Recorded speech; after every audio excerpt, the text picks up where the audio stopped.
গ্রামের ছোট্ট ছেলে রাকিব সকাল সকাল ক্ষেতের পাশে খেলে। সে খুব দুষ্টু, কিন্তু সবার প্রিয়। রাকিব হেসে বলে, আরে মামা, আজকে না আবার হাঁসগুলারে দৌড় দিমো। মামা হাসতে হাসতে বলে, তুই যদি হাঁসরে দৌড়াস, হাঁস তোরে কামড়াইয়া দেবে। গ্রামের লোক বলতেছে। কে রে এই ছেলেটা? তোরা কেউ চিনছিস? রাফি ভদ্রভাবে বলল, আমি রাফি, শহর থেকে এসেছি দাদুর বাড়িতে। রাকিব মজা করে বলল। শহরের ছেলেও নাকি গ্রামে খেলতে পারে? রাফি প্রথমে ভয় পায়, পরে রাকিবের সাথে সব খেলা শিখে ফেলে। রাফি বলে, আহা, এত মজা আমি কোনোদিন পাইনি। রাকিব বলে। এইটা গ্রাম ভাই, এখানে সবকিছুই আসল। হঠাৎ গ্রামের খালে একটা ছোট ছাগল পড়ে যায়।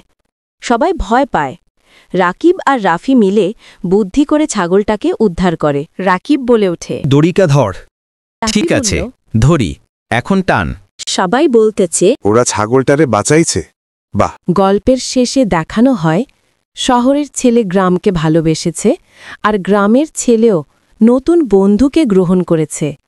গল্পের শিক্ষা: একসাথে কাজ করলে শহর গ্রাম মিলেও সুন্দর সম্পর্ক গড়া যায়।